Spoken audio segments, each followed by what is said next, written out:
Stai ascoltando un podcast Rizzoli Education. Hi, this is number 4 of 10 in the series. You will find some extra material in the magazine La Lingua News. Princess Elizabeth Windsor learned about the death of her father, George VI, in February of 1952 while on tour in the African colonies. She was staying in the Treetops Hotel in Kenya when she received the news. The saying goes that she climbed the tree as a princess and descended a queen. The coronation itself took place 16 months later in Westminster Abbey in London, in accordance with the traditions of allowing an appropriate length of time of mourning to pass after a monarch dies, and also to give the planning committee adequate opportunity to plan the enormously complex ceremony. It was also the first to be televised and was hailed as the event which brought television into the mainstream media and was the first major event to be broadcasted worldwide. The speech itself was transmitted on the evening following the coronation ceremony. The newly crowned queen reflects on the events of the day, referring to the ancient history of the ritual, as well as mentioning the access that millions were granted through radio and television, thus neatly blending the past and present and demonstrating her awareness of changing technology and access. She also thanked the public for their support and the strength she has gained from the knowledge of their unity. And finally, she swears an oath to serve the nation. And just as the people pledge allegiance to the throne, she pledges allegiance to them. She declares inspiration at the loyalty and affection that has been bestowed upon her.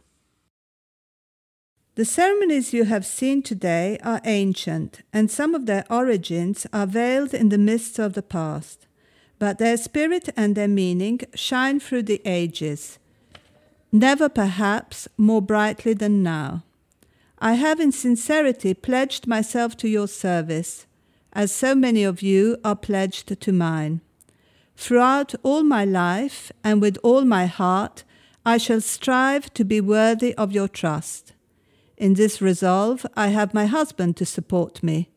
He shares all my ideals and all my affection for you. Then, although my experience is so short and my task so new, I have in my parents and grandparents an example which I can follow with certainty and with confidence. There's also this.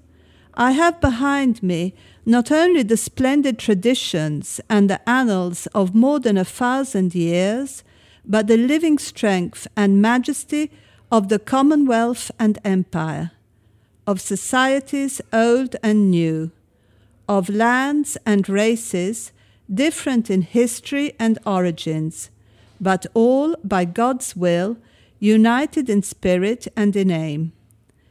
Therefore, I am sure that this, my coronation, is not the symbol of a power and a splendor that are gone, but a declaration of our hopes for the future, and for the years I may, by God's grace and mercy, be given to reign and serve you as your queen.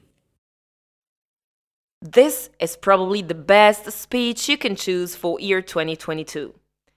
Thanks to the Platinum Jubileum, you can use this coronation speech as the starting point for a unit on the history of the British monarchy, or simply the history of Queen Elizabeth II. If you use this speech in the last year of high school, you can connect it to the history of Great Britain after the Second World War. And the sentence, I have behind me not only the splendid traditions and the annals of more than 1,000 years, but the living strength and majesty of the Commonwealth and Empire, of societies old and new, of lands and races different in history and origins, but all, by God's will, united in spirit and aim. Hai ascoltato un podcast Rizzoli Education.